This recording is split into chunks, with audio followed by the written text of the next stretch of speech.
Stories usually start like this. In the snow-white sky, among the floating clouds below, blood-red clouds appear. Below them is a giant holding a scepter. The scepter emits many purple rays. Next to the giant is a horde of other monsters with weapons. They have sinister red eyes, and the monsters' mouths contain sharp, crooked teeth and a lot of saliva. Once upon a time, one quiet day, the Demon King appeared. A snow-white foot in boots with gilded inserts steps on the ground. Against the background of an orange dawn, the figure of a young man in a white robe appears. He holds the sword bravely. As usual in such situations, an unknown hero appears. He stands on a mountain of monster corpses. The young man looks forward, the sun shining in his eyes. It was as if he had been waiting for this moment all his life. The young man lifts himself off the ground. He swings his sword at the horde of monsters, and in the final competition of the hero with the king of demons, everything around is filled with golden light. Sparks from the light slowly fall down, filling the entire sky. The hero sacrificed himself, defeated the demon king and saved the world, and the king of demons descended underground and fell into sleep, promising to return. A demon's hand emerges from the stones and fragments. In an ordinary story you have to add this typical cliché. Peace reigned in the world, and legends began to be made about the hero. Boring plot, shows a black sky and many sparkling stars. The author of the story is unknown, but this overrated story of the Demon King continues to repeat itself forever and ever. And after many years the following happened. A man makes his way through a dark tunnel dotted with torches with crimson fire. A red light suddenly appears. A creature with disheveled hair comes through the door. It addresses the Majesty, saying that something terrible has happened. Your Majesty, sitting on a giant throne in red lighting, is surprised. A creature with disheveled hair sits on its knees in front of the Majesty. He angrily says that Demiurge 666 awakened and then left the realm of demons. His mouth twists with anger. He shouts that the Demiurge said that he is leaving the post of Demon King. The Majesty shouts what kind of stupidity and nonsense this is. The creature with disheveled hair hesitates, gets scared. He mumbles. The Majesty tells him to finally tell everything. The creature takes out a letter with its black fingers. Demiurge writes that he renounces the title of King of Demons, asks not to look for him, rudely calling the addressee, and says goodbye. The creature says that the Demiurge has escaped. The Majesty, in anger, does not believe his words. Dark blue boots step on stone tiles. The smug face of a young man with pink hair appears. He moves towards a snow-white luxurious castle. A dove flies by. A young man raises his head. He asks himself if this is the Akroma Castle of the Verd Kingdom. He blushes contentedly, deciding that the human world really is nice. He begins to laugh with pleasure. He walks forward among the blessed clouds, saying that everything here is so cool. Suddenly his eyes light up red. A luxurious silver cross entwined with gilded vines appears in front of him. The young man thinks that everything is beautiful here, except for this damned cross. Suddenly the guards call him. The young man is embarrassed. The guards rudely ask where he is from, calling him a hillbilly. The young man is surprised. The armored guards rudely ask why he decided to walk around here doing nothing. The young man wonders why they called him a hillbilly. He looks at himself and his clothes. He wonders if it's because of the clothes because his face is fine. Through the brick wall, the guards shout at him how dare he hang around Arkham's castle. The young man, without listening to them, calmly moves on. The guards point guns at him, demanding that he identify himself. He asks, puzzled, if they are addressing him. He thinks to himself, after all, he cannot say that he is the 666th Demiurge. He snaps his fingers confidently, deciding that he can remove a few letters. He smiles a beaming smile, says hello and says his name is Duig. A man in gold-plated trousers and shoes suddenly comes out. He asks how he can afford to distort the name of an ancient god since he is in the capital. The guards stand up in fear, shouting Count Bruo. Count Bruo, seriously frowning, says that if he made a mistake out of ignorance, then for the first time he will forgive him for it, and demands that Duig leave immediately. Duig looks at him questioningly. He good-naturedly asks if the Verd Kingdom is strong. Count Bruo looks at him indignantly, asking what he said. Duig continues to speak good-naturedly, asking if the kingdom is strong enough to consider him a king. Count Bruo's face is distorted with anger. He shouts and points his sword at Duig, asking how he dare insult the royal family. Now he must pay with his life. Duig's eyes turn red, filled with enthusiasm. An energy wave suddenly flies towards the guard. Everyone around him looks at him in fear. His face is distorted. He turns pitifully to Mr. Bruo. A split second later, his head explodes, spray flying in all directions. Duig looks contentedly as the guards' heads explode. He stands next to the corpses, singing a song. The rest of the guards don't understand what's happening. They look around in fear, shouting that they guards suddenly scattered. Duage, continuing to hum the melody, looks forward with his red eyes and directs a purple beam from his finger forward. All the guards fall on their faces. The soldiers in the fortress load their bows, aiming at Duag, shouting fire. Energy, the forces of Duag, are flying into the fortress. He looks forward confidently. Pink sparkles emanate from it. He squints his red eyes at the fortress. He looks at the fortress and 2 guards fall lifeless on their faces. Duag smiles as he commands someone to rebel. A guard in armor suddenly rises above the ground, surrounded by a black stream. The other guards also rise. Duage tilts his head smugly and looks at them from under his pink hair. He orders them to greet him. The guards rise from the ground, their bodies bleeding black and red blood. Duag orders them to praise this beginning with their bloody footprints and glorify the return of this body with rivers of tears. At this time, a crowd of soldiers moves towards Duag. They call for everyone to gather as an intruder breaks through. One of the soldiers asks if the war has started. Someone else shouts that everyone outside is already dead. The soldiers look forward in fear. He walks carefully down the corridor. Ahead, Duag confidently blows up the door. He looks at the soldiers with greatness, telling them to let the desperate cries of the soldiers merge into the sound of a fanfare. The soldiers begin to scream heart-rendingly. Everything around turns into a purple mess of skulls. Duag exudes his energy from everywhere. The soldiers' screams intensify and their bodies become purple skeletons. Swords are stabbed into the soldiers' mouths and bodies. They scream in fear. Someone frightenedly calls Mom. Everything turns into a purple massacre. Out of pain and fear, one of the soldiers asks to kill him. Duag smugly walks through this mess. He smiles contentedly. His face turns red with pleasure. He gets cute eyelashes and his eye sockets fill with blood. Ahead of Duag, a figure with a sword appears among the corpses of soldiers. He says, "Our Father, creator of this world, our God." Duag thinks. The figure with the sword continues to say, "Hallowed be your name, Lord, until the end of time. Only you make the beginning and the end of everything." Turning to the Creator, he asks that he lead everyone through the trials of darkness to the bright light of truth. Bowing at the sword, he prays that victory will be with them. He says that the Creator of this world will help him overcome death and make the truth triumph. The man sheaths his sword and asks for the strength to crush evil and win. The human body is covered with golden light. Duag looks at him sarcastically and sarcastically asks if this is the light of the aura, the same blood he had heard about. The man shrouded in golden light shouts that he doesn't know who Duag is, however he is using dark magic. He cannot believe that Duag broke through Arkham's guards on his own. The man's eyes fill with gold with indignation. He shouts that he can't get through it. God's blessing be with him. The man with the sword takes off from the ground, jumping with all his might. He says that he may not be a pureblood, but he cannot defeat him. Everything is filled with golden light. A man with a sword makes his way through the soldiers. His eyes shine gold. Duag says that it's nothing special anymore. He is asking, has it been his turn?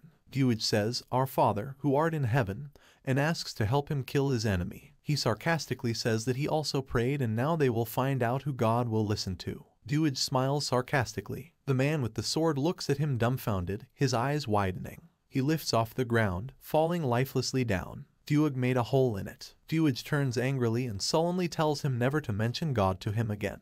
The man with the sword looks at him in fear, not believing his eyes and ears. He shouts no. Duag stands smugly in front of the horde of soldiers. In the purple twilight he greets, asking if they have been waiting for too long. The soldiers shout that it is him, asking in surprise why he is all alone. At this time, in the depths of the hall the king sits on the throne. The soldiers say that this is the last line of defense, so they must defend their positions with their lives. Frowning, the king looked ahead. He asked who Duag was. Putting his hands in his pockets, Duag confidently and calmly walked forward. He asked if the man sitting on the throne was a king, and he asked to talk. One of the armored soldiers pointed his sword at him. He was indignant at why Duag dared to be rude to his majesty. Duag snapped his finger. Suddenly, the soldier was engulfed by a transparent dome. Duag asked if there were still dissatisfied people. The soldiers looked at him in shock. With a confident step, Duag continued to walk further. He rose above the ground, 2 devilishly red wings flying out of his shoulder blades. He took off, smiling confidently. He landed above the king.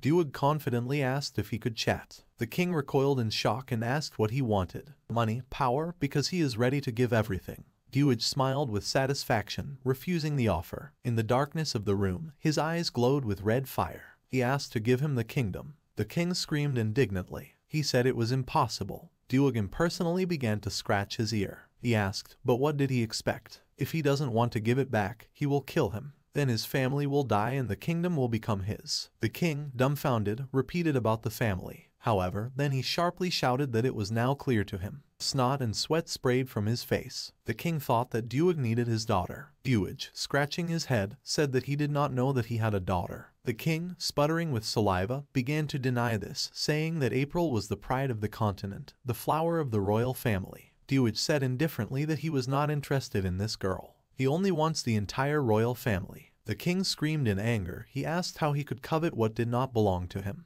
Duag turned his head, puzzled, asking if all this belonged to him. The king, in rage and despair, said that the kingdom belonged to the royal family. Duag's eyes widened and he asked since when. He ironically asked if the whole world belonged to the king, since he also stole someone's power. He has been sitting on the throne for several years. Now it's Duag's turn. The king shouted furiously, disapproving of this. He shouted that the saints would not approve of this. Duag enthusiastically repeated the word saints, laughing. He smugly asked who cared about saints anyway. Duag flew up on his red wings, breaking through the roof of the castle. The silver cross split into thousands of pieces, rapidly falling down. The castle caught fire. A figure appeared among the flames. Duag looked questioningly. It was the king's body, burned to ashes. Duag suggested that the king did not even have blood. If there had been, he would have lasted a couple of seconds longer. The king's body looked like a lump of coal. The Duag turned around out of boredom and turned his foot across the fiery floor. He shouted to the sky that he was disappointed and everyone around him was weak. The devil's wings shone in the sun. Duag calmly looked at the window. He said that we must wait for the awakening of pure blood. He guessed that there were 20 years left until the day of his true awakening. Duag turned sharply at the cry. There was a girl standing behind him. When the fire and flame sat down, she looked at Duag in fear. The girl, crying, asked who he was. Her eyes were full of tears. Duag looked at her in fascination. A monster's hand emerges from a pile of stones and destroyed corpses. The demons who lost the first war descended into the underworld with the broken soul of the king and transferred it to a new body. Hundreds of demons in red light descend down the spiral staircase. For centuries, they fed him with all kinds of spells in the hope of resurrecting a new demon king. On a pedestal stands a man raising his hands to the sky. A horde of monsters stands in the red twilight. Then the second war began. Monsters with sparkling red eyes look forward. They believed that there was no hero left, so the lands would finally be in their hands. A masked man appears in the sunlight, shot at with bows, tortured. This is the hero. His eyes sparkled with anger. Above the ground, above the monster's hand, the peaceful blue sky appears again. Among the stones, several red rays of light gathered at one point. The demons began to resurrect the king again. A man in armor stands bravely on the mountain, raising his sword high. A new hero appeared, then another 100 years passed. A menacing monster looks forward. The man in armor purses his lips, tensing his jaw. The hero appeared again, and so 665 times. This lasted 66,580 years. A man in armor lies among broken wooden chairs and a sign. The story of a hero who comes to save the world is no longer new. In careless times, people believed that one day a hero would appear and save everyone. Among the rectangular red figures in the space above the monsters hangs a crystal with a creature inside. In the underworld, the new hero is definitely the last. Hundreds of desperate monsters eagerly raise their hands and ask the new king to appear and show them the way. In the golden glow, the pink-haired guy stands with his eyes closed. So they resurrected the 666th demon king, and his name was Demiurge 666th. Demiurge opened his eyes smugly, emitting red rays from his eyes. The curse of the entire human race opened its eyes on this very day. Next to the skull and feather is a farewell letter written by Demiurge. He escaped. Someone screams no heart-rendingly. The girl indignantly asks what Demiurge did to her father, calling him a villain. In the burning and light of the fire, Demiurge is meaningfully silent. He looks questioningly at the girl, wondering what's wrong with her. He remembers the angry face of the king, shouting that April is the pride of the continent, the flower of the royal family. Demiurge turns to the girl and guesses that she is Princess April. He says contentedly that the king is dead, so now is the time to take his daughter and take the throne. April is in tears and doesn't believe what she hears. Demiurge snaps his finger indifferently. Suddenly April's face turns green. She ceases to navigate in space. The girl falls to her knees. April looks at the ground, saying that her worthless body now belongs to you, Demiurge. She sits in thick smoke from the fire. Demiurge spreads his red wings and moves towards her. He lowers himself to the ground and gently takes April's chin. She looks at him submissively, and Demiurge looks her straight in the eyes with greatness. He smugly says that she is his first person. The bewitched April thanks him. Demiurge pompously presses April's face to his. His facial expression changes dramatically. The old smile disappears. He orders her to stop whining before he gouges her eyes out. Crying, April continues to look at him submissively. A small purple crack appears in the distance. Gradually it turns into a portal. A man in a hat with beautiful long hair comes out of the portal. The man looks forward sarcastically. The purple bag fills his eyes with red. He looks forward and says that he is a devoted servant of Alex and is glad to welcome Demiurge. Demiurge looks at him indignantly. He asks if he always followed him. Alex helpfully leans over, saying that my lord makes him sad because he never leaves his side. Demiurge's face twists with disgust. He says that this is nonsense, because Alex serves his father, not him. Continue to bend over obediently. Alex says his body was passed down by his ancestors, so he is now its master. Demiurge turns away indifferently, saying that it doesn't matter to him. He is not going to return to the kingdom. Alex surprisingly Demiurge says that he will do as he wishes. He good-naturedly closes his eyes and says not to worry, since his task is to carry out the orders of Demiurge. Alex tells him to just mind his own business. Demiurge looks at Alex indignantly, asking what business he should do. Alex points to the girl and asks if Demiurge planned to bestow his powerful seed on April. Alex raises a glass of red liquid.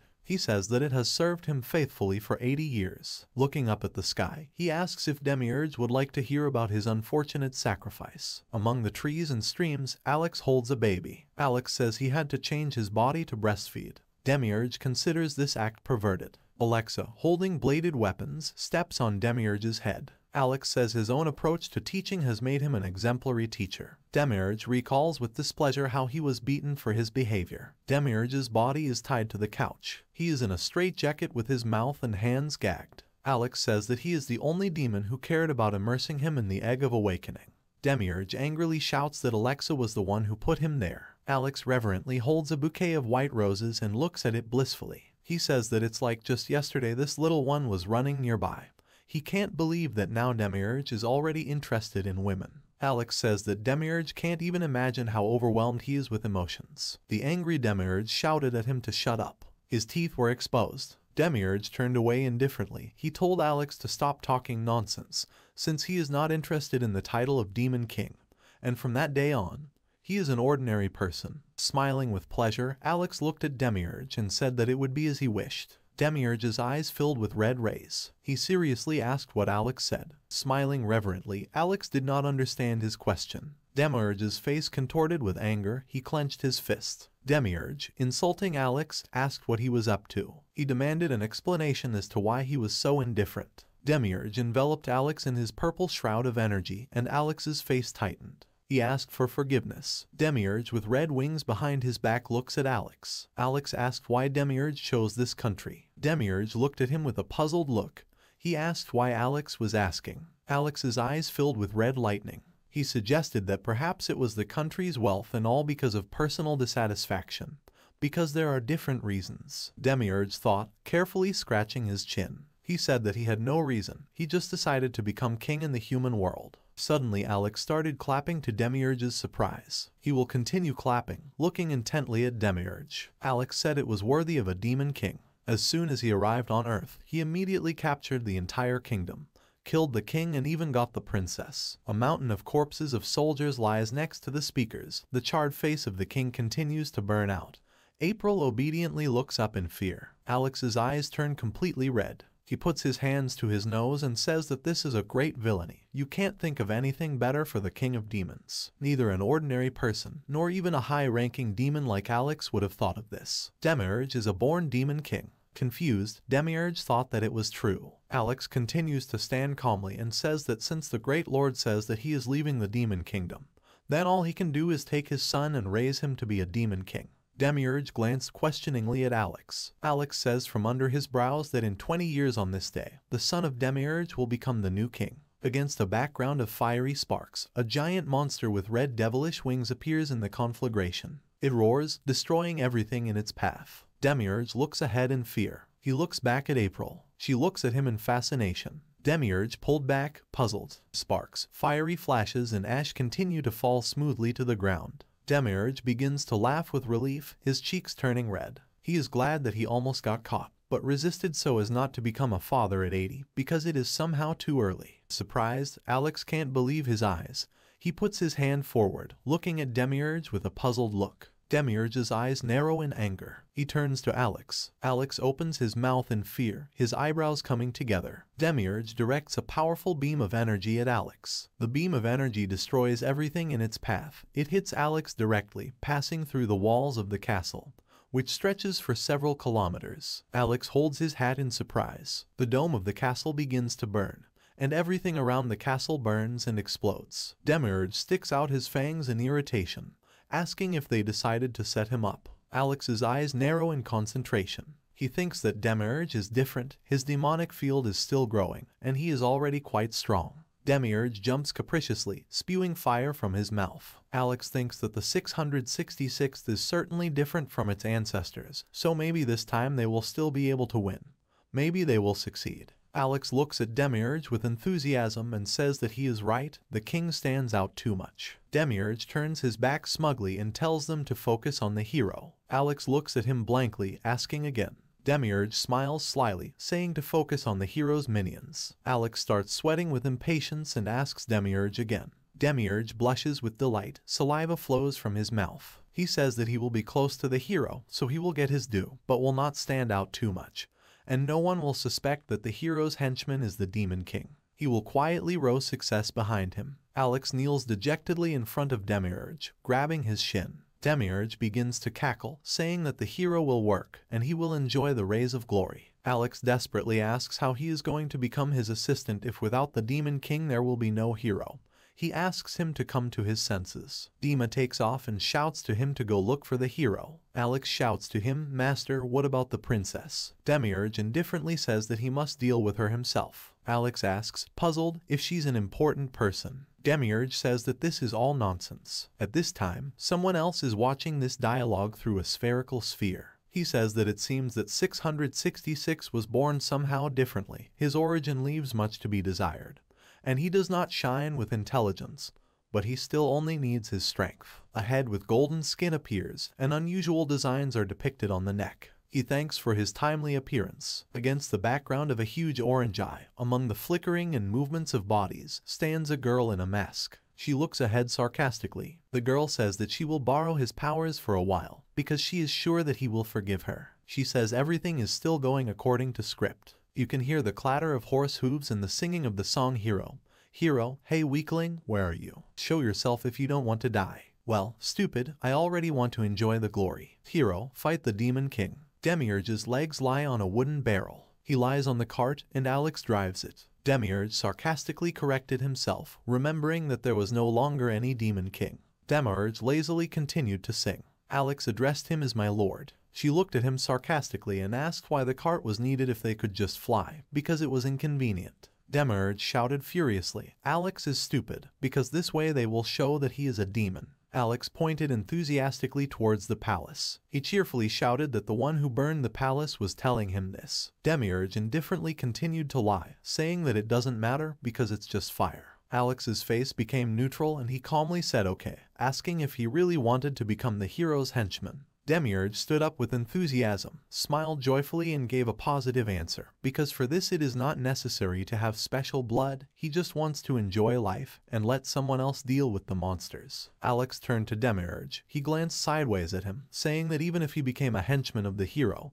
it would not be so easy to get to the top. The previous Demon King and one of the Great Seven of the Demon Realm are here. There's nothing to worry about here. The hero can easily deal with the dragon. Alex thought that he wanted to become fully human. Was he really going to use magic? Against the backdrop of a fertile meadow shining under the sun, Alex and Demiurge rode on a cart. Demiurge got angry. He asked why he should give up his abilities. That's why they lost 665 times. Demiurge looked ahead indifferently and asked if there was a ranking system among the heroes. Alex, driving the cart with concentration, answered him that it exists, and what else it is. Demiurge asked if she was in a rank and a B rank type, and Alex responded positively. A man in armor stands facing the formidable dragon, covering himself with a shield. The dragon emits fire from its mouth. First up is D rank, Dragon Slayer. Demiurge asks again. He is capable of slaying dragons. Demiurge laughs pompously. He asks if this title can be obtained by killing a dragon. Looking forward confidently, Alex said no, because now dragons are neutral towards people and demons. Dragon attacks on villages are left somewhere in old fairy tales. It simply means that this rank is strong enough to kill. A man with a double-edged sword looks at the giant creatures. They are ugly, their body is distorted and covered with many scratches and wounds. Next comes G rank, the giant killer. He kills giants. Demiurge asks in surprise if there is anything after that. Among many green rays and flickering lights stands a man in armor and a crown. He points his sword at a skeletal creature and it dies. This is a lick killer rank. It can kill a lick. Demiurge asks, puzzled, why there are so many ranks and whether there are more. They continue driving under clear blue skies and Alex says what's next is just in alphabetical order. Lying on the cart, Demiurge asks why the others have such boring names. Alex calmly says that he doesn't know, that's what they decided. The last rank is F rank. Such heroes are called suckers. On the ground, overgrown with fresh grass, lies a rotten apple. Spoiled juice flows from the core. Alex continues to say that if F rank were fruit, they would be the most rotten. They would simply be made into jam. Demiurge looks at the sky and repeats their names. They continue to ride in the carriage. Alex says the higher the rank, the more support from the nobility. You can even occupy an important post in the country. F ranks are not only neglected, they are simply hated and hope to go away. Many small black ants climb into a rotten apple and gradually eat the juice and pulp. Alex says that the human world is very merciless, but there is something more important than ranks. He turns to Demiurge. This is blood. The purer your blood, the stronger you are. Alex's pupils constrict and he looks forward. Under the shining sun, around which there is a rainbow circle, stand two people in white robes with golden swords. The first saviors of the world 66,580 years ago were a hero and a priestess. Their children and their children continued the line of holy blood. The priestess and the hero, their pupils sparkling with golden lampshades, look confidently. The amount of blood in families is carefully measured. The purer the blood, the stronger the aura. Streaks of blood flow down the dark sky. The man with the purest blood becomes a hero, fights the king and wins, or at least this has happened 665 times already. Demiurge stands against the background of purple streams of energy, his eyes shining red. Demiurge asks if we evaluate exclusively the purity of blood, then those with the purest ones receive the highest rank. Alex says there are exceptions, but usually the purity of the blood is proportional to the strength. Demiurge, lying on the cart, asks what kind of nonsense this is. That is, it is equivalent to being born with a golden spoon in his mouth. Because of the war he was stuck in an egg for 80 years. Alex continued to look forward with concentration. He said that people put their lives and honor on the line. Demiurge stood up indifferently, yawning. Alex carefully holds the reins, and Demiurge, lying on the cart, thinks that in the end there will be a fight between the hero and the demon king. Smiling maliciously, he said that because of just one phrase, the confrontation has been going on for 60,000 years. Alex's hair flows gracefully down his back. He says that was the promise. Demiurge hummed in pleasure. They walked along a narrow path through a meadow illuminated by the bright sun. Demiurge asked why he couldn't just live peacefully, as calmly and measuredly as this cart moved. Demiurge looked up at the sky. He pointed to some point and asked Alex what it was that was flying there. Alex glanced at him. Demiurge continued to watch. An insect landed on Demiurge's finger. Alex said it was a butterfly. Demiurge continued to look at the creature in surprise and fascination, repeating the name of the insect. A pleasant breeze blew over the quiet meadow. A strong stream of wind blew on Demiurge, and the butterfly flew away. Demiurge desperately reached for her. Demiurge, holding onto the cart, asked what had just ruined his hair. Alex calmly replied that it was the wind. Demiurge repeated the name. He looked into the sky and asked what was hovering above his head. He blocked the rays of the sun with his hand. He covered one eye with his hand. Demiurge said that this circle hurts his eyes. Alex looked up and said it was the sun. Demiurge craned his neck and bent down slightly. He asked what that sweet smell was. They drove through a meadow strewn with different flowers. Alex said it was the smell of flowers. Demiurge asked again.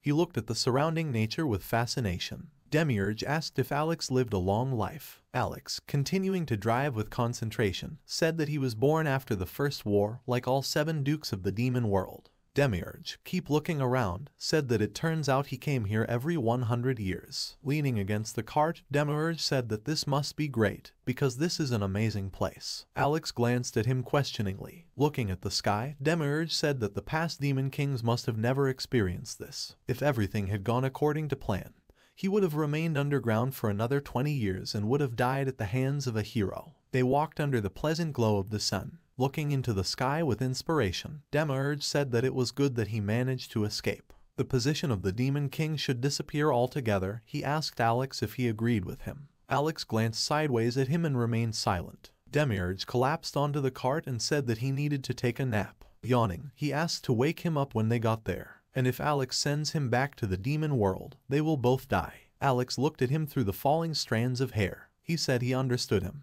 The wheels of the cart continued to spin, making a sound. Alex turned to Demiurge and said that they were there. Demiurge shuddered sleepily. He did not expect them to arrive so soon. A city shining in the sun with many towers, facades, houses and roofs opened before them. Alex said everything was as described. There is no very active trade here and it is quite quiet. Life here is very measured. The village is called Zorix. Demiurge repeated the name skeptically. He said it sounded good. The horses' hooves continued to click. They entered the city. There were many people around. Someone was talking, someone was trading. Demiurge asked what about the heroes. Alex said there are only 2 families here. One, a rank family, is close to G rank, the other is F rank. Demiurge looked around, saying that there seemed to be no D rank families here. Demiurge looked at the tower hung with flags. Alex said that if every town had a D rank, the army of demons would not even think about rising to the ground. Demiurge turned to Alex and asked if they were really that strong. Alex responded positively. Suddenly, someone in the crowd called someone cowards. Demiurge tried to find with his eyes who it was. The man in the shirt asked if they had heard that the castle was attacked by a dragon.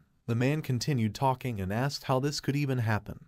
They say that the dragon has not been caught yet, and it is better not to approach the castle. The guy next to him said that he also heard that it seemed like half the castle burned to the ground. The girl opposite him couldn't believe his words and asked if dragons hadn't died out many years ago. It turns out the era of dragons is returning. If this is all true, then absolute hell awaits them. Demiurge turned to Alex and said that he told him that dragons have long been neutral. Alex rolled towards him and said that it seemed so to him.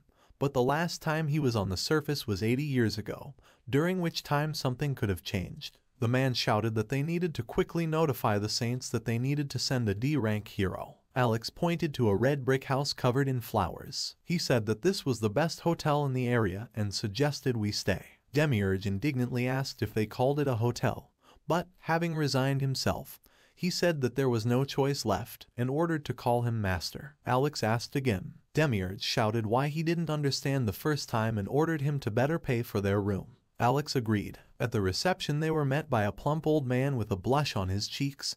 He greeted them. Alex smiled kindly and said that they needed a penthouse, otherwise his master was very selective. Demiurge looked around appraisingly. Smiling sweetly, the old man looked at them. Sweat flowed from his cheeks. Internally he was angry and wondered what kind of outfits they had. He thought they were hillbillies. The old man chuckled good-naturedly and said that they probably didn't know that penthouses were expensive entertainment. Alex showed him the treasure from the Arkham Palace. Many gold bars, gold coins, scepters, swords, diamonds lay in the chest. The old man looked at the chest in embarrassment and turned sharply back, shouting why he was not accompanying them. A boy ran out of the door. He fell, apologizing. His name was Mudan. The old man ordered them to quickly see off the guests of honor. Mumble, the boy said hello. With a bleeding nose, he said his name was Zeke Mudan, and asked to call him simply Zeke. He will take the luggage and ask you to follow him. They began to climb the stairs. He said that the castle is quite noisy right now because of the attack. Who would have thought that a dragon from Legends would appear? But there is no need to worry, because there is an Arank family in their village.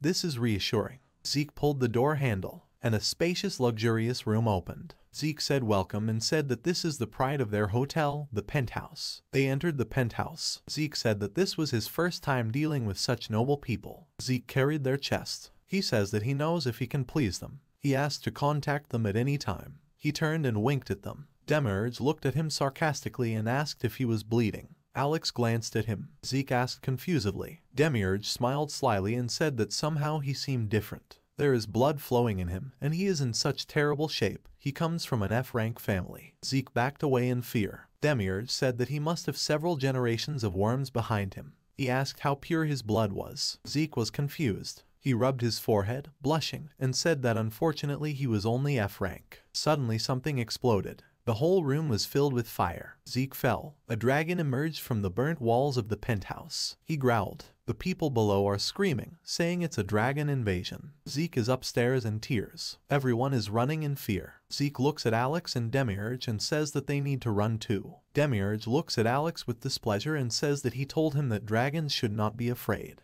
Alex said he wasn't sure. Zeke looks at them desperately, telling them to leave. Demiurge looks at Zeke, telling him not to worry as he will become his assistant, and Zeke will become a hero. Demiurge looks at Zeke contentedly.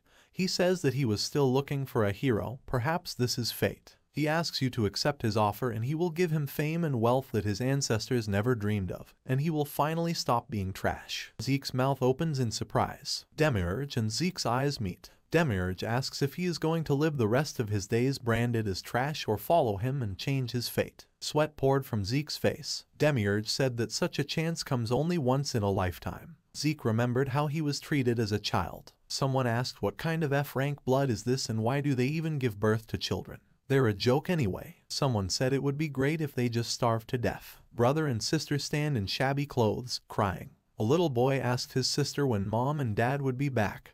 He wanted to eat. Zeke thought about this chance. Meanwhile, the dragon was advancing menacingly on the ground. Zeke leaned over to them and asked them to help him, saying that he would really try. He swears they won't regret it. Screaming and looking at the fire-strewn floor, he said that if they want, he is ready to give even his soul. Demiurge looked at him contentedly, his eyes shining red. He said that he just needed her. The fire-covered dragon roared fiercely. Demiurge said that then the time had come, it was time for them to hunt dragons. Zeke asked in fear if they should have started with the goblins first. Elegantly moving his hand, controlling the magical power, Demiurge invited Zeke to enter into a contract. Zeke raised his head. He was still sitting on the ground. A contract appeared, bathed in purple and pink rays. Side A, Demiurge. Side B, Zeke Munin. Side B undertakes to take side as the hero's partner. Party B undertakes to obey Party A in everything. This form of interaction will last forever or as long as Party A wishes it. The contract can only be terminated by the will of Party A's country. Riches and glory will be shared with Country B to the extent that Party A wishes. Party B has no right to object to the above terms. Zeke thought that the contract was somehow dishonest. Demiurge looked majestically at Zeke and asked him to tell his name. If he agreed, then the terms would be approved. Zeke looked at him in despair. He ground his teeth. He went over the terms of the contract again in his head. Zeke thought about fame and fortune. Tears, sweat and snot ran down Zeke's face. In desperation, he shouted his name, Zeke Munin. Demiurge smiled contentedly. He raised his fingers to the sky and said that it was time for his debut.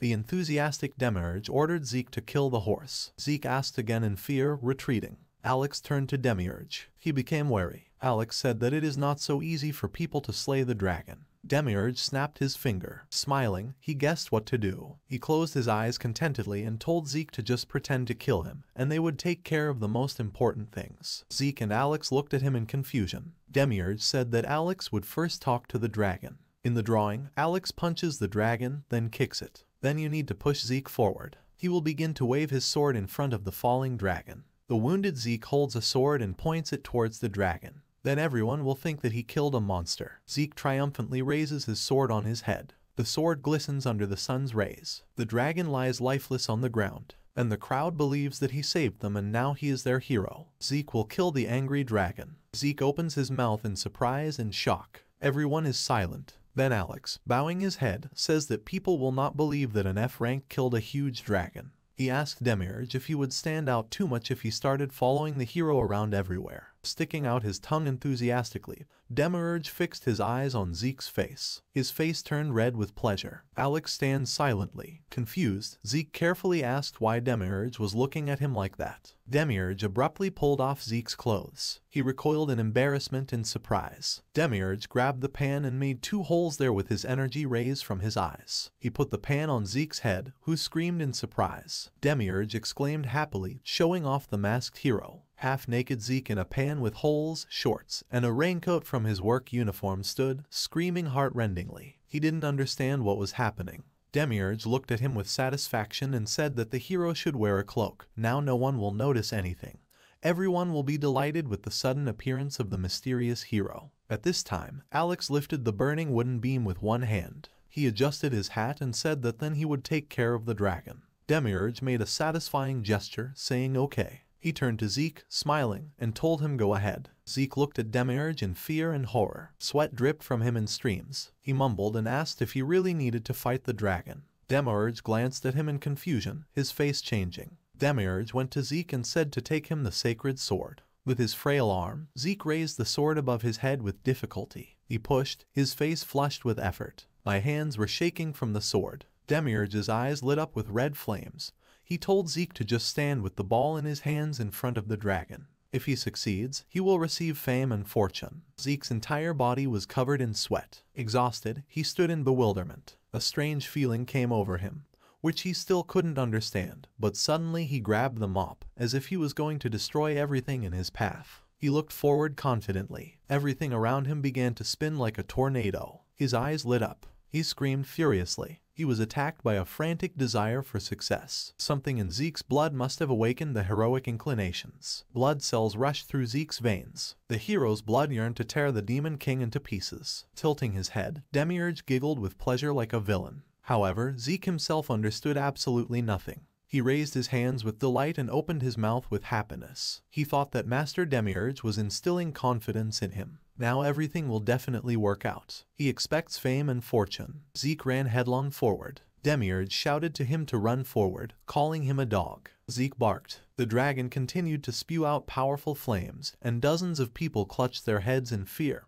and screamed heart-rendingly. They asked for help. The dragon's eyes glowed purple. He roared again, incinerating everything in its path. It took off. The dragon flew over the earth. Suddenly, a purple portal appeared in the sky. Alex gracefully flew out of it, illuminated with a purple tint. Alex looked menacingly at the dragon from the darkness. He growled fiercely and opened his mouth. Alex tugged at his shoulder. Suddenly, against the backdrop of the burning city, many giant thin arms came out of Alex's body. He adjusted his hat, looking forward intently. Then Alex, spreading his arms, flew towards the dragon. The dragon continues to mercilessly incinerate everything in its path. Alex flew up to him. His cloak fluttered triumphantly. Staring deadly at the dragon, Alex emotionlessly pointed all his hands at the dragon. The dragon roared pitifully, emitting flames. Alex grabbed the stack of fire with his long, clawed hands. His arms looked like spider legs. He hung over the dragon. Alex said that he will have his heart, so from now on he must obey him. The dragon sparkled with its violet eyes as it lay on the ground. Alex asked him why he came, looking at him with concentration. He asked if the dragons had not come to an agreement with the people. Suddenly Alex's eyes widened in fear. The dragon's body was covered in purple flames. Alex was confused and didn't understand what was happening. The dragon, looking menacingly, began to pronounce incomprehensible words in another language. Alex confidently stood over him and asked how the dragon knew this dirty language. It seems like something went wrong. The dragon flew up, finding itself high above the ground. He was floating among the dark clouds. At this time, Zeke stood confidently on the ground. Half naked, he looked at the sky and held a sword. Someone asked what was the matter. Zeke glanced sideways. People in the window of the house asked who Zeke was and why he wasn't hiding. Zeke turned to them. People continued to speak in fear. They said Zeke was going to fight off the dragon alone. People puzzledly suggested that Zeke was a hero, but he looked like a pervert, some kind of crazy person. Zeke's face turned red and he clutched his head in shame. Tears and drool mixed on his face. He thought it was a shame. Fear mixed with shame. At this time, Demiurge, sitting on a hill next to the burning houses and land, waved his hand and shouted for the masked hero to save them. Zeke looked questioningly at Demiurge. People in the houses asked puzzledly if it was the masked hero. Then they joyfully confirmed that he was a hero. Zeke began to laugh sheepishly, raising his sword upward. He took his sword, which was actually an ordinary mop, and raised it with confidence. Zeke thought that such a chance comes once in a lifetime.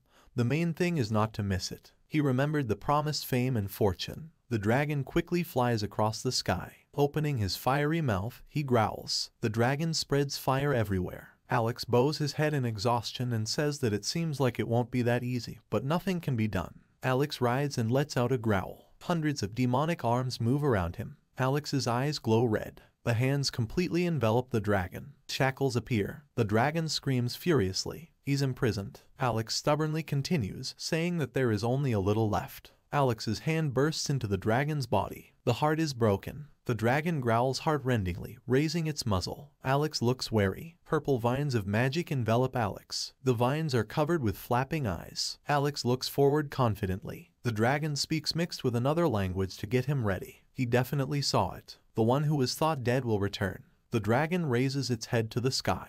His body is covered with magical purple vines. The dragon continues to look up. Suddenly, a ball of purple energy flies into Alex's face, covering her eyes. Alex leans back. He looks ahead, understanding what is happening. While the dragon and Alex soar in the sky, Demiurge sits on the ground and looks up. He says with boredom that the crowd is waiting. Demiurge picks his nose. He doesn't understand what Alex is doing and why it's so difficult to kill the dragon. The dragon quickly flies down. Sitting lazily on the dais, Demiurge called Zeke. Zeke turned around in excitement. Demiurge pointed to the sky and told Zeke to get ready because the dragon was flying.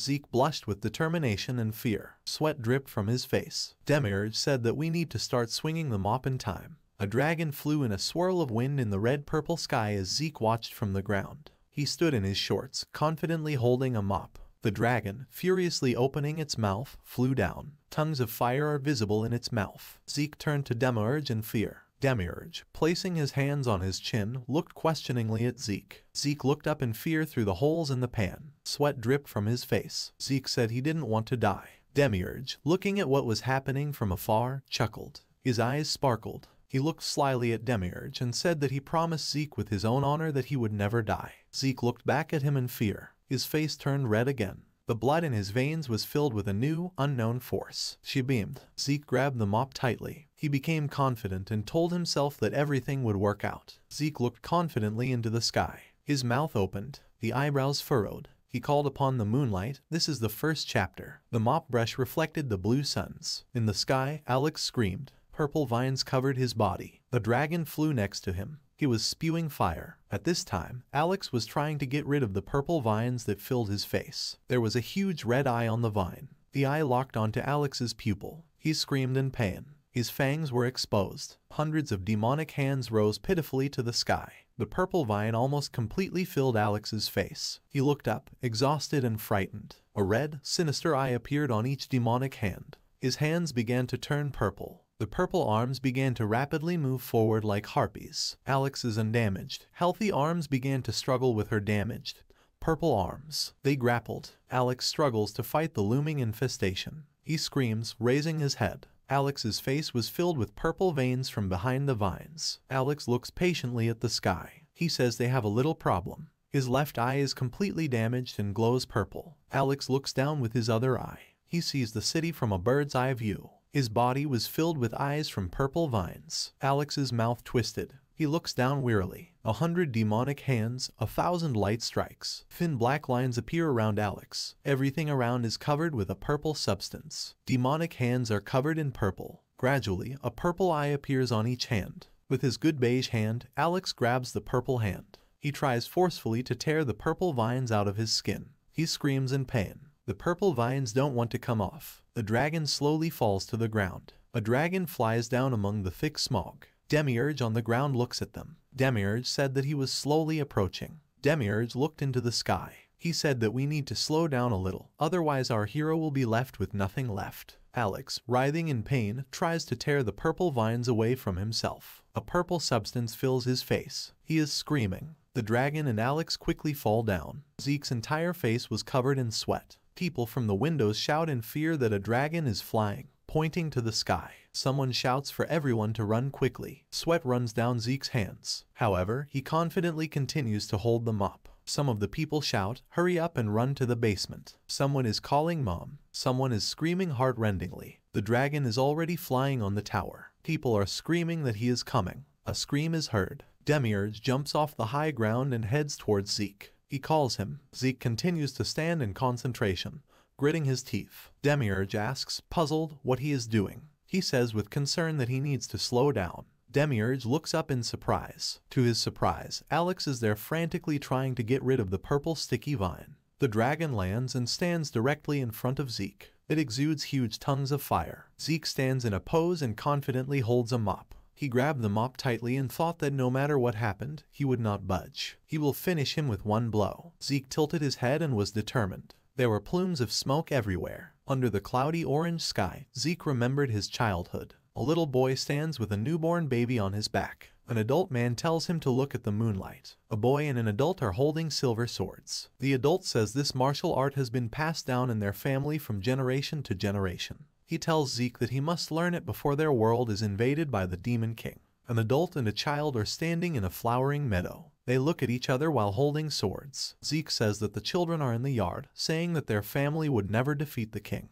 The adult says that this is not true. No matter what anyone says, sacred heroic blood flows in them. In a blaze of sunlight, he tells Zeke that he will become a great hero and defeat the Demon King. Zeke looks at the adult with eyes full of hope and enthusiasm. An adult says he needs to study harder. Zeke smiles brightly, showing all his teeth. He addresses the adult as Dad and agrees. Zeke remembers this, sweat slowly running down his face. He grins, sharply raising the mop high above his head. Zeke calls on the moonlight, the first chapter. At this time, Alex is trying to get rid of the purple vine. He fights her, turning away. The angry Demiurge puts his hands to his face and sharply moves them to the sides. He screams fiercely. His eyes shine bright red and his mouth is completely open. He shouts that it is a fatal execution. Demiurge hits the dragon with all his might. Zeke's mop becomes glowing and golden. He swings and hits with his whole body. The object hits with a powerful burst of energy, leaving behind a golden trail. The dragon falls to the ground. Everything around is on fire, ash and soot. A thick dark blue liquid flows from the dragon's body. The dragon lies in ruins. Zeke's face in the pan becomes covered with a blue substance. Zeke first looks questioningly,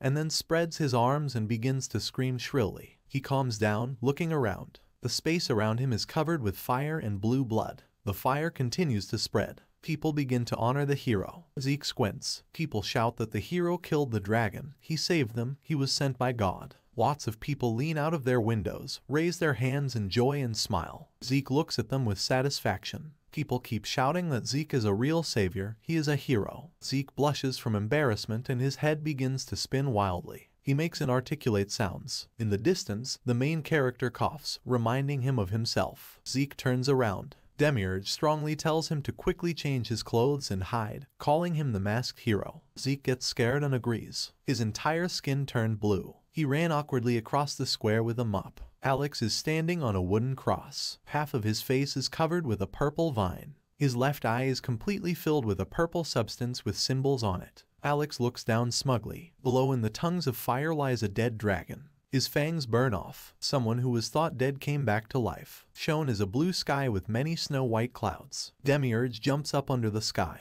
He smiles joyfully, reaches for the river to the sky and says that he slept well. Suddenly, Alex asks, addressing the main character as Mr. whether he has woken up yet, and offers to take a sip. Demiurge looks at him questioningly. Alex holds out a tray with a cup and teapot. Alex smiles and says that he has heard that people start their day with a cup of coffee. Demiurge makes a sound of admiration. Zeke rushes in with a bandaged hand. He addresses Demiurge as Saida and says that they have problems. Demiurge asks again in surprise. Zeke smiles contentedly and excitedly says that the whole village is already out looking for the masked hero. The people want to make him their hero. Demiurge calmly looks at Zeke and asks what's wrong with his outfit. There's a huge gray blob on Zeke's shirt. He lowers his head and finds her with his eyes. Zeke's entire body is covered with scratches and bruises. He laughs sheepishly and scratches the back of his head. Zeke says that because of yesterday the whole village was destroyed, so he helped restore order because it pays well. Taking a sip of coffee from a cup, the main character calmly said that it's okay. Everything is going according to plan.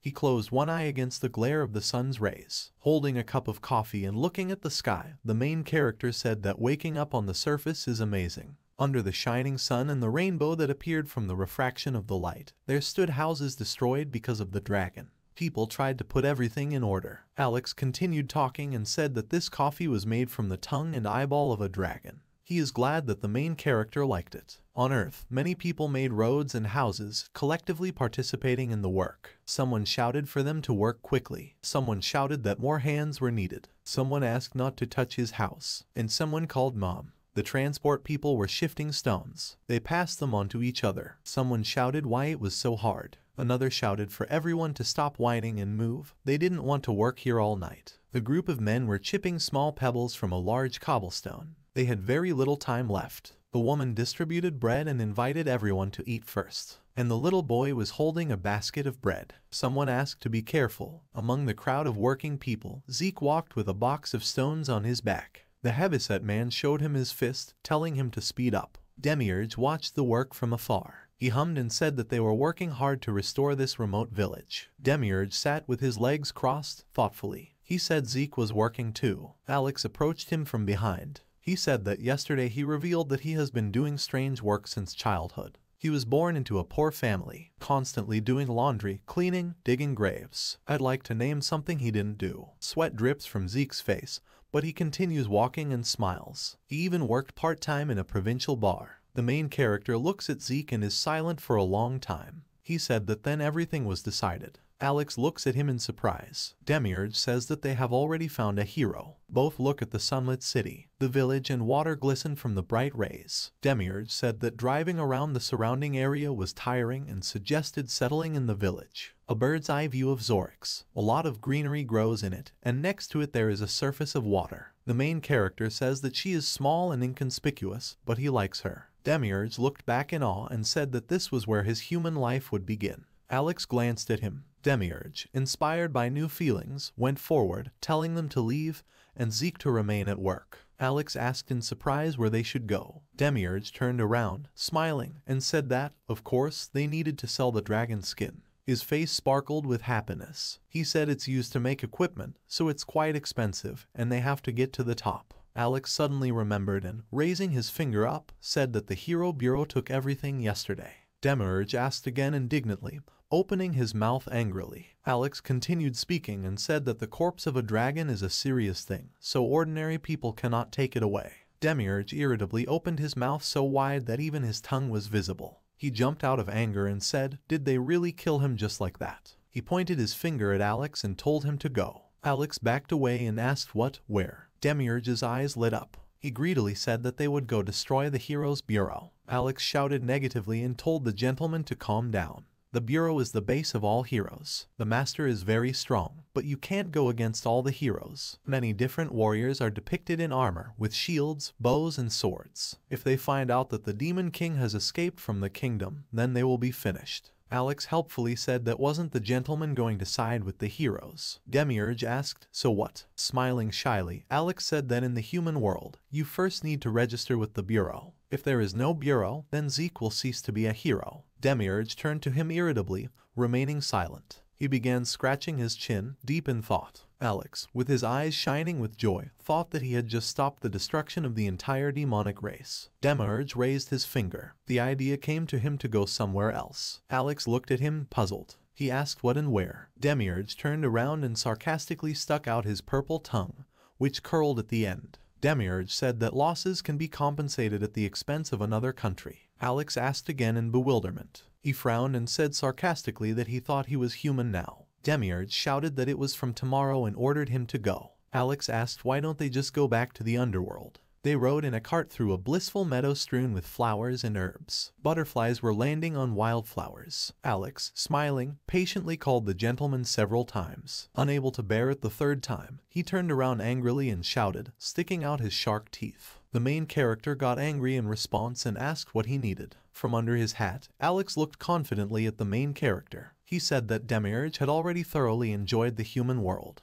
Isn't it time to return to the underworld? Because the entire kingdom is waiting for his return. There are 20 years left until the fateful day. There was no time to waste. He should quickly learn the demonic martial arts. The main character indifferently lay down on the cart. He said he didn't care, putting his hands under his head. He is not going to do anything just because the underworld wants it that way. Alex quoted the legend, saying that one day a demon king would appear and attack the human world. Looking forward with concentration, he said that this was already so common that no one would have thought that something could go wrong. The 665 kings before the protagonist, the entire underworld, and even humanity itself took this for granted. Demiurge continued to lie on the hay and said that if everything was so easy, then why would we need a god? He told Alex to just accept that there was no more demon king. Alex turned sharply to Demiurge, his hat moving. He asked the main character to have a child with anyone. He will then raise the 666th king. Demiurge was taken aback. Out of indignation, he stood up and asked again.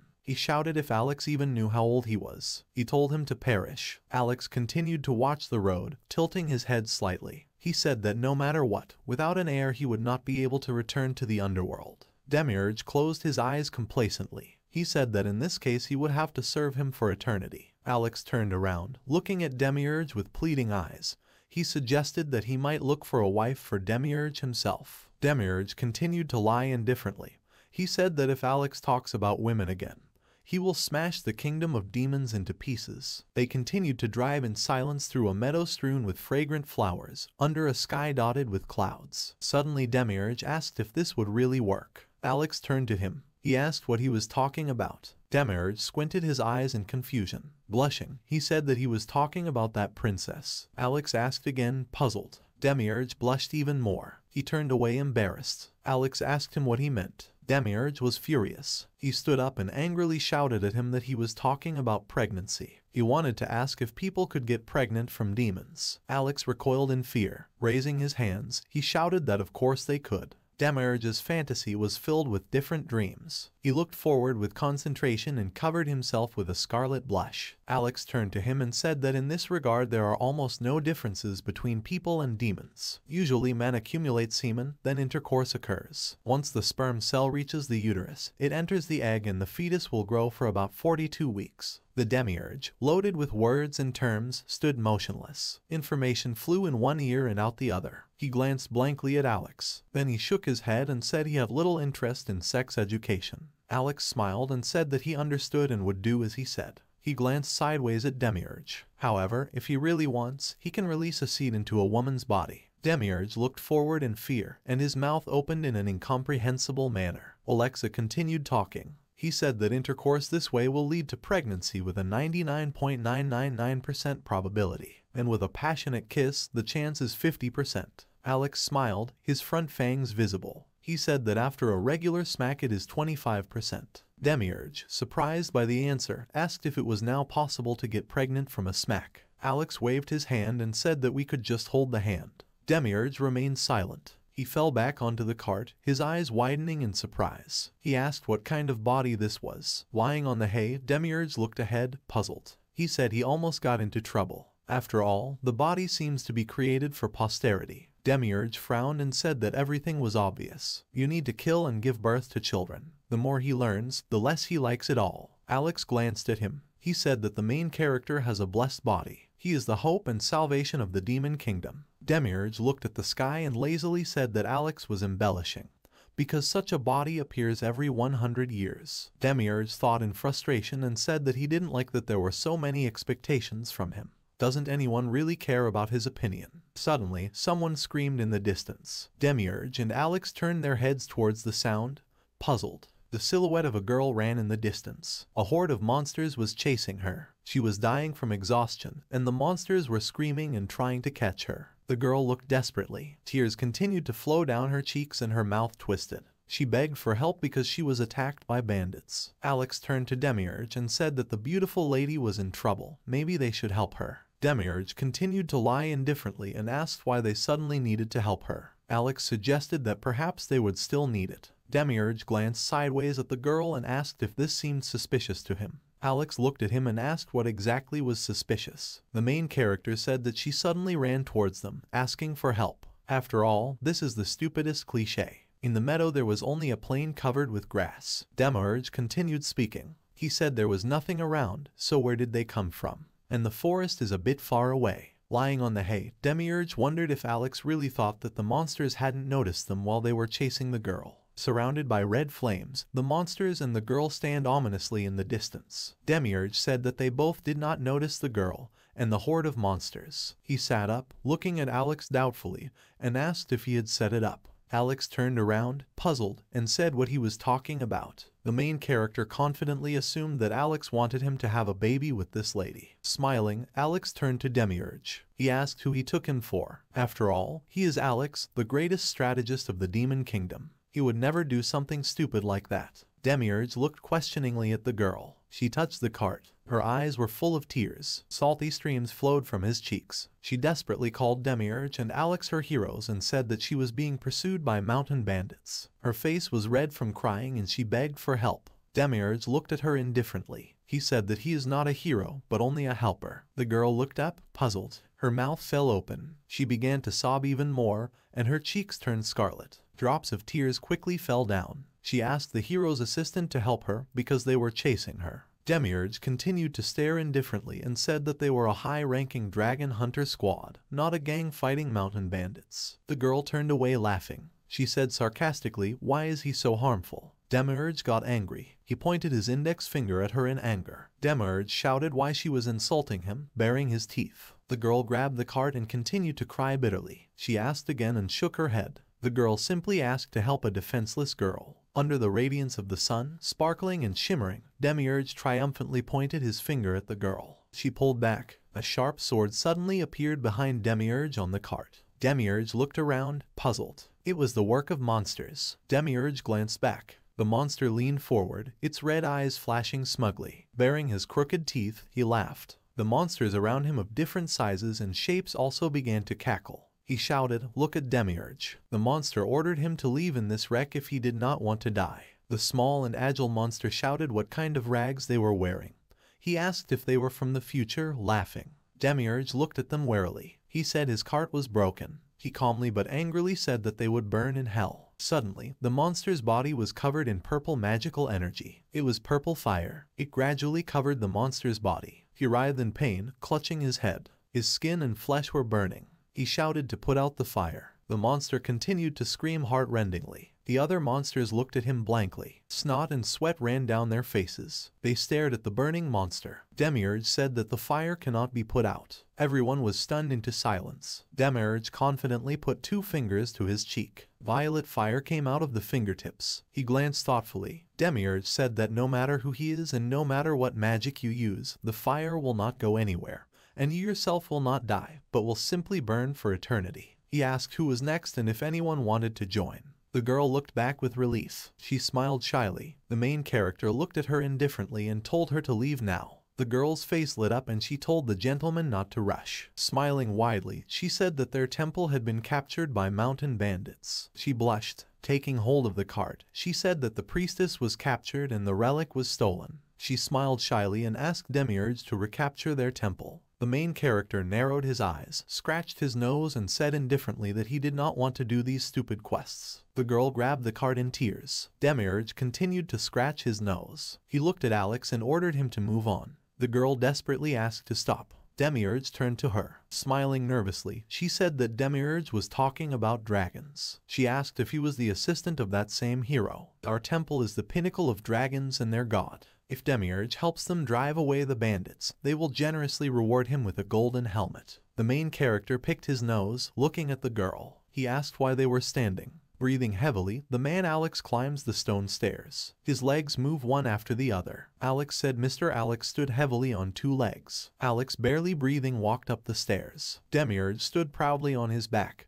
confidently looking into the distance. Exhausted, Alex suggested they just fly. Demiurge smugly asked how they would fly since he was no longer the Demon King. Walking through sweeping mountains with abundant vegetation, Alex could barely catch his breath. He furiously told Demiurge to then let him climb on his back because his heels were about to fall off. Demiurge shouted that this was beneath the dignity of demons. Everything bloomed and shone around. Alex said that he is not the king anymore. Alex was covered in sweat, streams of water dripping from his face. Alex said it was suspicious. Alex raised his head and stared. The girl above was moving quickly. Alex thought that she had been running for half an hour and that was suspicious. The girl moved quickly, smiling slyly. Alex said she manages this steep mountain so easily. The main character continued to look indifferently and said that he didn't care who she was. Alex turned to him in surprise, not believing his ears. Demiurge's eyes lit up. He opened his mouth enthusiastically and said that he didn't know what she was up to, but if he lied, he would scalp her. Demiurge raised his eyes to the sky and said that she was talking about the golden god of dragons. He asked himself if dragons also had their own god. The girl ran, humming a melody. Sweat continued to run down Alex's face.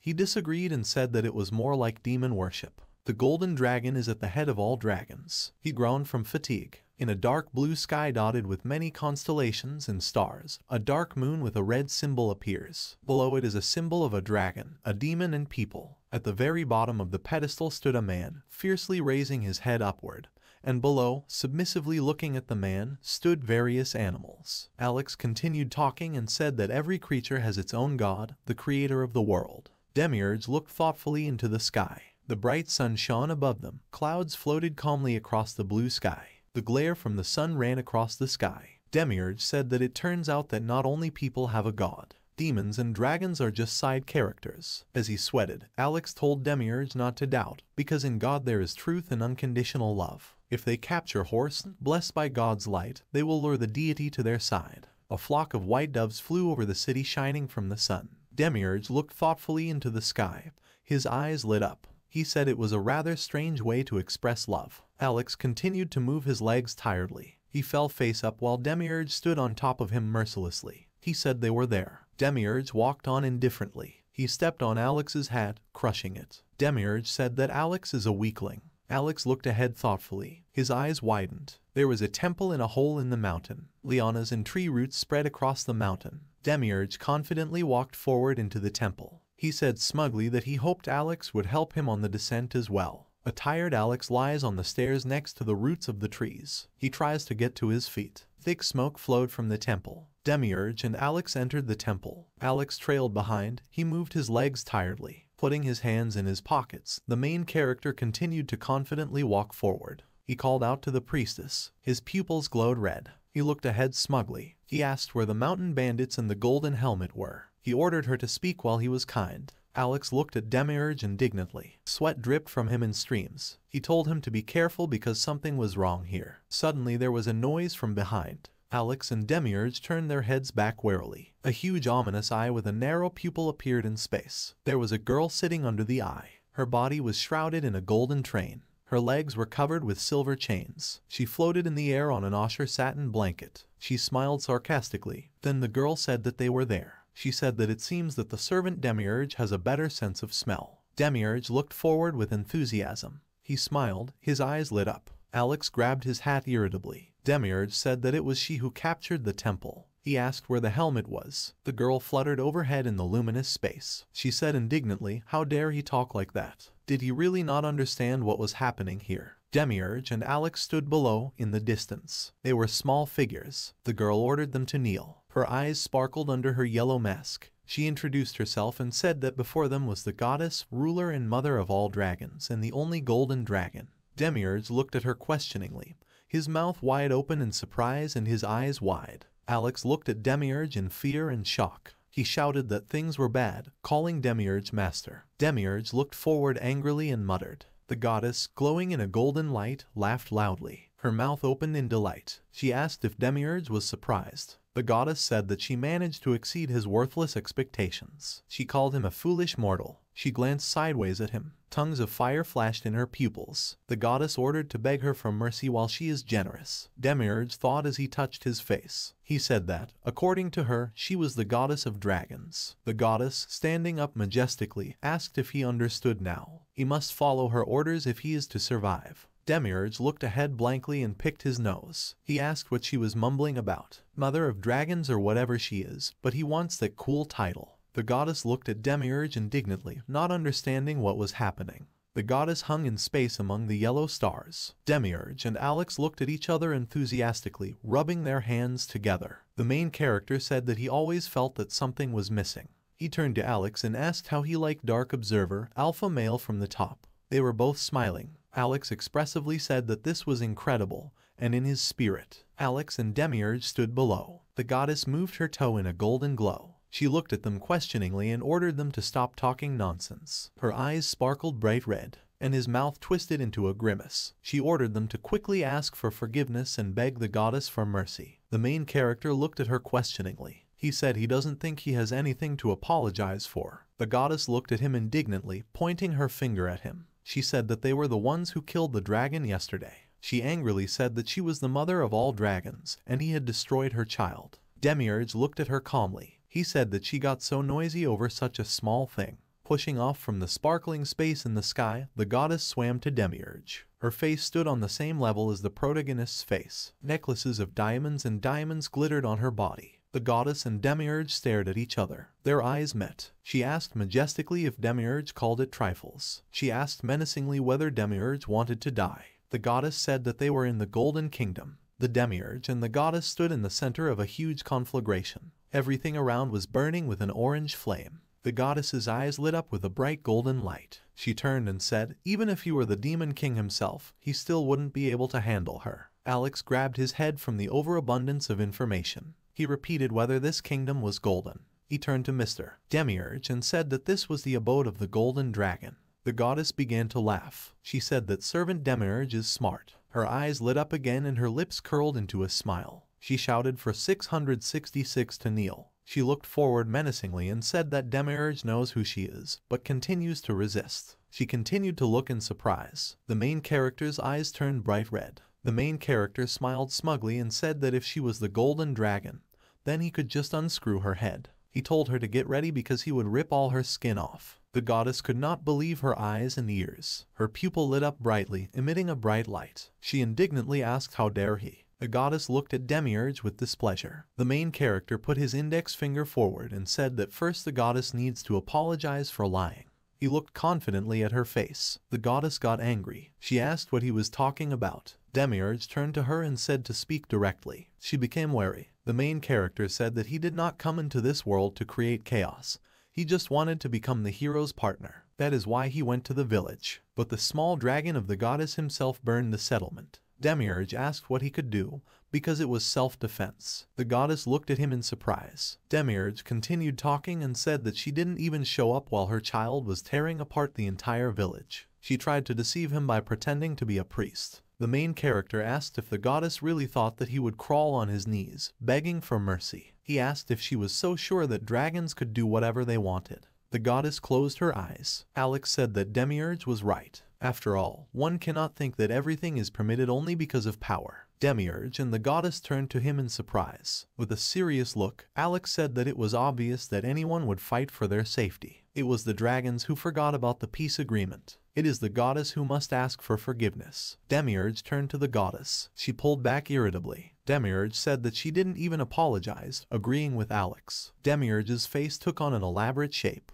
He had a huge chin and a lot of fat in his face. He said seriously that they are right in saying that the apple doesn't fall far from the tree. The goddess began to sweat with excitement. She said that she was not their mother. Alex said angrily that the goddess was trying to avoid responsibility. The goddess glanced at him indignantly. Alex continued and said that she wants to be a goddess, but is not ready to take on the responsibility. The three of them stood in a fiery space. Alex said people often blame children for terrible behavior, but parents are behind it. These parents don't care about their kids. That's why everyone is judged by their children. We can't turn a blind eye to this. He turned to the goddess and said that she was the mother of dragons, so she was obliged to apologize to the villagers. Her child disturbed their peace. A stream of blood flowed from the goddess's ear. She became wary, grabbed her hair and said that something was wrong here. She shouted why it was all her fault. Demiurge and Alex turned around and walked away from her in a different direction. Demiurge confidently said that there was no one else to blame and ordered her to let them out of here. The goddess extended her hand and shouted at them to stop. She said that since they were here, maybe you could listen to her. Demiurge turned to her in surprise. He told her that she needed to apologize first. The girl looked at Demiurge irritably. He proudly said that if she doesn't want to,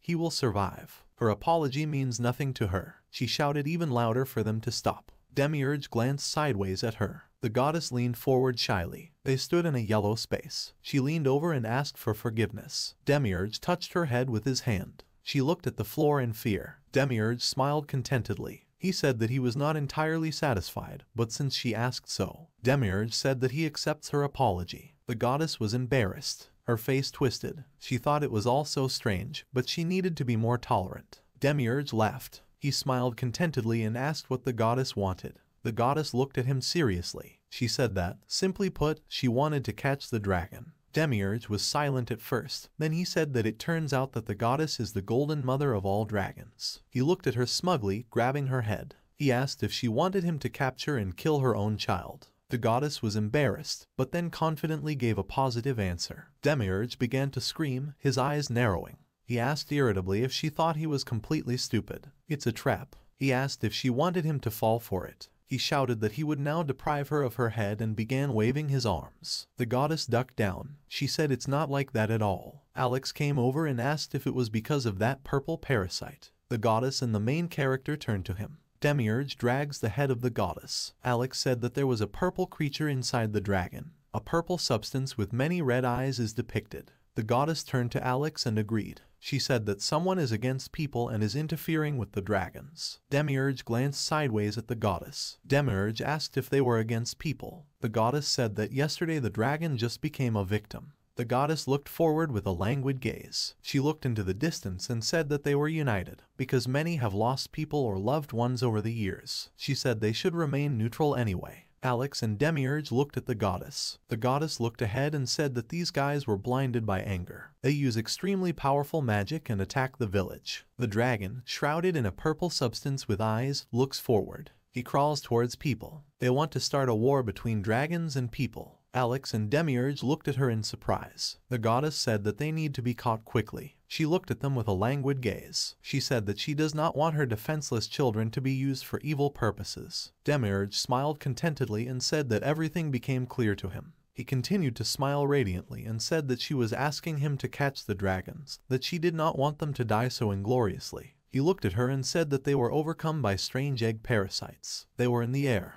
The goddess seriously answered in the affirmative. Demiurge asked what she would give them in return. The goddess was surprised. He looked at her and said that he had to get something. His eyes lit up. The goddess seriously asked what he wanted. He shouted that he wanted 5 scales. She looked at him questioningly. Demiurge said that the best weapon is always the dragon. He told her to give a scale for each of the 5 dragons and asked what she thought. She looked at him, puzzled, her mouth open. Demiurge said that dragon armor can be sold for a very high price nowadays. The goddess looked at him in surprise, her mouth open. She shouted that it looked like cheating. Demiurge flicked his hand and told her to think as she wanted. An agreement appeared. Demiurge will do the work, and the golden dragon will reward you for your efforts. The first point, the essence of the matter is to catch the possessed dragons and hand them over to the golden dragon. Second point, reward 5 dragon scales and a weapon worth 1,000 gold by the next morning. If the conditions are violated, the golden dragon undertakes to become the slave of Demiurge. Demiurge looked forward with enthusiasm.